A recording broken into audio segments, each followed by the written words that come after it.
Hey, welcome to Crossroads. People are risking going to jail if they turn off the utilities for squatters who have stolen their homes. And I'm not joking, folks. If your home is seized by squatters, which can happen in New York and many other parts of the U.S., you can be arrested if you turn off their electricity or their water. This is what homeowners in New York City are being told, at least, and homeowners are even needing to foot the bill when their properties get wrecked, for example, burned to the ground, and their names are on the deed still, and they're the ones who share the blame for it, let's say. Let me show you this. Town Hall said that under New York City law, anyone who lives in a home or apartment for at least 30 days can claim squatters' rights, even if they broke into the property without permission from the owner. You can rob a house, basically, realize nobody's home, and just stay there. And if you stay there, you get the house, basically. At least squatters' rights for within 30 days and 10 years, and you actually own it. But it notes, several homeowners told CBS that they would be arrested instantly if they were to change the locks, evict the squatters, or turn off necessities such as hot water. They are forced to pay for the upkeep of the homes, while squatters, many of whom are illegal immigrants. Imagine illegal aliens coming to America, breaking into people's homes, living in the homes, making it so that they can live rent-free. The homeowner doesn't get anything out of it, and the homeowner has to pay for their utilities, or the homeowner goes to jail. What country are we living in? But regardless, it says that they can do this, and they get to live in these houses for free. One woman told the outlet that she is in debt with maxed out credit cards after having to pay for all the expenses as squatters take over her home. She said they turned off the hot water and then reported that they had no hot water. It's a $250 fine per day, up to $15,000, punishable by 5 years in jail, homeowner Susan Mascara said. It notes that another said that he pays the gas and electric bills every month despite not receiving rent from the squatters. Imagine American citizens being treated this way because, of course, the government threw the borders wide open, are letting millions of people flood in. Many of them are gang members, many of them are criminals, and at the very least, to the very entry into the country, they are doing so knowingly violating our laws and knowing that they are, of course, making life for people here more difficult for their own personal benefit. But as bizarre as this stuff sounds, there are a lot of odd parts to this issue. Not just the squatter rights thing, which is kind of crazy in and of itself, in my opinion. Even if squatters destroy your home, if they burn it to the ground, if they wreck it, you could be the one to foot the bill. And in some extreme cases, squatters in several states have even burned down the homes they're trying to steal, and the homeowners got blamed for it. Let me show you a few cases. Daily Caller said that Chen, 46, was arrested after a fire allegedly caused by squatters put in a New York City neighborhood in the news. According to Fox News, it says these squatters allegedly have been causing trouble for months in Brooklyn. Their actions, which included setting a house on fire in November, caused damage totaling approximately $900,000 and have led to urgent calls for changes in the law. Please get rid of these squatter rights laws in New York, they're saying, according to the New York Post. And this individual, Chen, claimed that he was lighting some candles and accidentally burned the whole place to the ground. Now, in a similar case, the building owner was even held liable after squatters burned down the property. Let me show you this. This is from Spectrum News. It says that neighbors like Dodson, one of these individuals in this neighborhood, awoke to the fire and sound of fire engines Saturday morning. On Monday morning, the charred remains were still left on the street. Shoes, an old toy fire truck, and a baby carriage. Light streamed in due to the burned roof. City officials said there were reports of squatters living in both 11 and 13 S. Miller Street. Squatters burned down several homes, in other words. Now, it says the city's fire investigator said a candle used by a squatter inside likely sparked the fire. They don't fully know because the people there's no way to keep track of them. And they just accidentally burned down a place that they broke into and then were trying to seize the rights over. And notes the building has now been condemned and marked unsafe for occupancy. Imagine You're a homeowner. You leave for 30 days or something like that. Squatters break in, seize the place, burn it to the ground, and your home gets marked unsafe for occupancy. It gets condemned. And it's even worse than that. It says further in, a violation notice dated Monday was posted near where the front door once was. The violation, folks, listen to this. The violation cited the building owner for failing to secure a vacated premises. The notice also said there were defects creating an unsafe building. Imagine that. People break into your home, burn it to the ground, nearly kill multiple people, burn down actually several homes, and you're the one who gets cited for it, for failing to secure a vacated premise. What do? You fail to put enough locks on the door? You fail to put bars in the windows? How do you secure a premise against people who break into the premise as a way of operating, other than locking the doors and someone like that? What more do they want you to do? Put reinforced barricades up? Put barbed wire along the fences? They've shown they can get across that pretty easy, I'd say. This isn't working. It's not working, and homeowners are the ones getting blamed for it, ironically. Imagine somebody breaks the law and somebody else gets punished. That's what's happening in this country. In other cases, squatters are stealing homes and even subletting spaces in the homes. I'll be talking more about this, though, after a quick word from our sponsor. Experts agree. One of the best ways to protect against financial uncertainty is to diversify your portfolio. Learn how physical gold and silver can secure your retirement funds from today's economic challenges. With a gold IRA from American Hartford Gold, you can safeguard your wealth with no penalties or taxes when you transfer your current qualifying retirement accounts. Call now and our precious metals specialists will send you a free information kit, no cost or obligation. American Hartford Gold, a trusted industry leader with an A+ from the Better Business Bureau, has a 5-star rating from thousands of happy clients. Whether you are getting physical precious metals in a gold IRA or delivered to your doorstep, we offer only the highest quality gold and silver. For your peace of mind, we also offer a no-fee buyback commitment, a low-price guarantee, along with free shipping and free insurance. So don't wait. Call the number on your screen today and secure your financial future.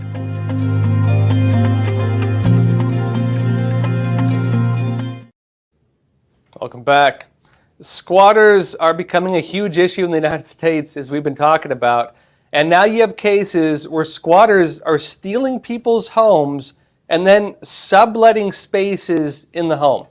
New York Post said that a suspected squatter who allegedly took over a $1 million Queens home, he is now subletting space in the house. One of the illegal sub-squatters told the Post on Wednesday.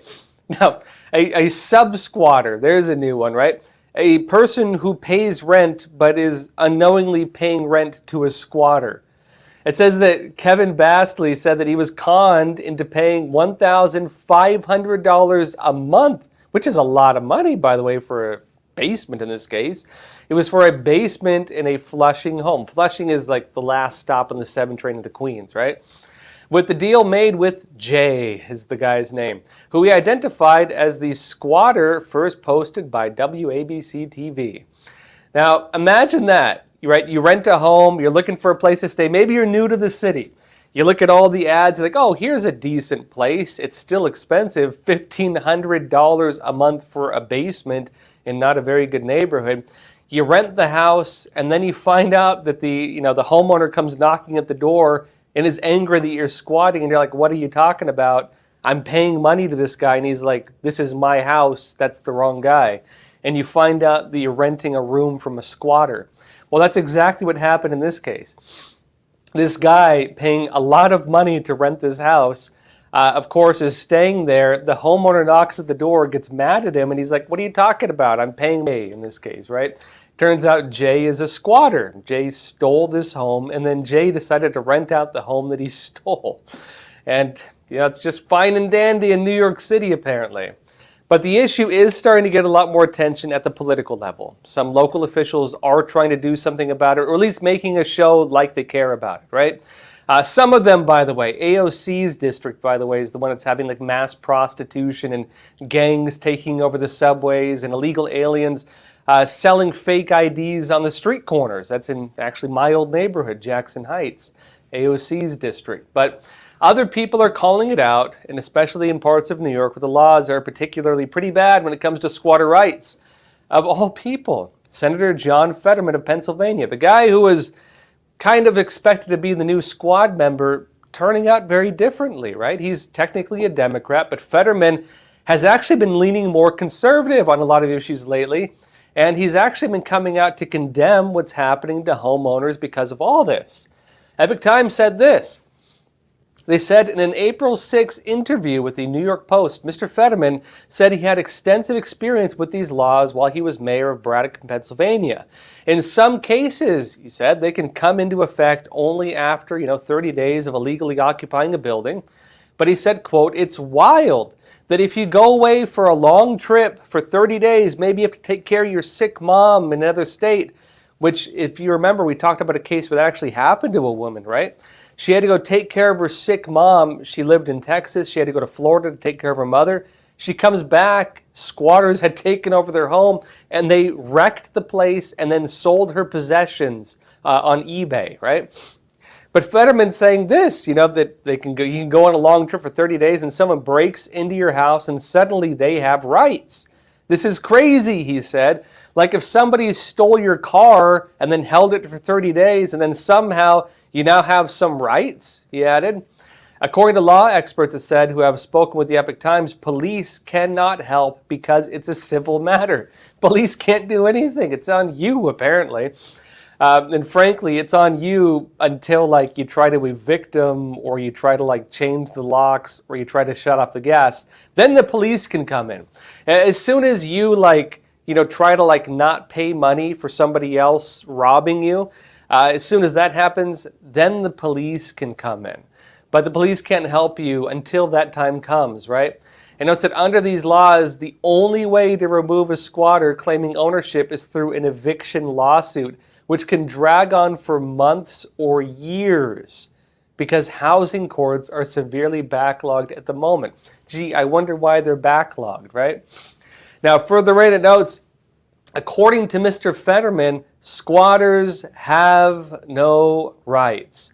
And during his time as mayor, he always tried to, quote, push back against that. Now, look, folks, among the bigger issues with squatters, at least in my opinion, is they're making it more risky for average people to become landlords. Who wants to own a home in New York if it can be stolen from you? For a lot of people, buying a house is like a lifetime investment. I know wealthy people would say that a home is a liability. It's not an asset, right? But for a lot of Americans, owning a home is a dream. Owning a home is something you work your whole life to pay off. Especially these days. It shouldn't be that way in my opinion, but for a lot of people it is. People are on their second and third mortgages in some cases. They're well into their 60s and they still don't pay their houses off. It's very difficult to buy a house and actually pay it off. And imagine you go through that entire process and then, God forbid, you have to leave for 30 days and someone just steals it from you. They just steal it, frankly, right? Now, imagine if you have a couple properties, or if, for example, you're in hard straits, you have difficult times, and you have to rent out your own house and maybe live somewhere else, live somewhere cheaper because you need the money. Well, they can be stolen from you, and so what is the benefit of doing that? Now look, technically there are ways to get them off your property, but as we mentioned, you're looking at months or even years, and that's a process during which you're going to be shouldering the legal fees. Most people do not have the money to fight a legal battle like that, meaning if their houses get stolen, and remember that's a big asset to be stolen, you're talking about a theft of maybe $1 million in some cases, maybe more, maybe $400,000 in most of the country, right? $400,000 in a lot of the country for a decent house. Imagine if you have to fight a legal battle on top of that while also not getting revenue from your own home. Now, this means that, frankly, only landlords who can deal with these things then become major property owners. They become the big corporations, the banks, and maybe large investment firms. Because remember, most people, they need to make do every month. And if they're not getting money from their properties, they don't have an income. Then there's the other issue, frankly, of what happens when people can't afford it anymore. What happens if the homeowner says, you know what, squatters stole my home, I can't afford to pay a lawyer for 3 years to try to evict them. I'm done. Nothing I can do about it. What do they do, right? Well, maybe they just have to sell the place. They have to get rid of it. They have to give up. And what happens then? Well, big companies, major real estate firms, or companies like BlackRock Investment, which is buying up single-family homes across the United States and cornering the market in some regards on that. These big corporations and big investment firms roll in and they buy it up like it's a fire sale. Because who wants these properties, right? Now, again, eventually, likely they have to sell. And then what? Well, look, it goes to the banks. First of all, the bank sells it at a pretty minimum cost. And then there are these big, hungry real estate firms and, again, investment firms just waiting to buy them up. And remember, we talked about previously, BlackRock, the big investment firm, they're buying up single-family homes across the United States. This is happening notably as people like AOC and her Green New Deal are talking about getting rid of single-family homes, meaning that even though they're squeezing the market right now, right, they're making it a liability to own multiple properties. They're making it difficult to own a home. It is not a good investment to own a home right now if it could just be stolen from you. And so as they're squeezing the market, possibly driving down the prices a little bit, we'll see, these other companies are buying them up at a time when they're projected to have a monopoly on those properties and when there's increased demand because they're flooding the country with millions of new people and government is subsidizing their rents, right? And so the people who buy these up can just, well, they can possibly work with the cities or states and just agree to house illegal immigrants and get government money to do it. And on top of all this, illegal immigrants are being given free housing in many parts of the U.S., as I've been mentioning. But I'll be talking about this, as well as new updates on the 15-minute cities and C40 cities agenda, only on Epoch TV. So if you're watching today on YouTube, Facebook, Twitter, Rumble, come and join us on epochtv.com, EPOCH TV.com. Link in the description. There's still a lot to go over in this episode, including the live Q&A. We'll be talking about your questions. So if you want to catch the rest of this episode, link is in the description below and come and join us. I have a lot of things in the pipeline we'll be releasing very soon exclusively on Epoch TV, including my new documentary on the border. I went to the Darien Gap. I also went to the border right here in the United States to find out what is really happening with illegal immigration. That documentary, the new one, is coming out very soon. But don't forget I did a special feature as well a few years ago that exposed the United Nations role before other media even began talking about it. We were pretty far ahead of the curve on that. That feature is called Border Deception, and you can watch it as well on epochtv.com. I'll show you a trailer of that one before we jump. What use is a wall if the migrant crisis is being facilitated by the United Nations working with NGOs? Many of the people that can't get visas to come, start off in Mexico, they start in South America. Is this a coordinated effort? And if so, what's the motive? Families coming across claiming asylum because they had children, but there was the same children every week. They started testing DNA to make sure that the children were in fact children of the parents. 30% weren't. What's really happening at the U.S.-Mexico border? These are all human smuggling cases from the past couple of weeks. What caused the U.S. policy shift from mass immigration?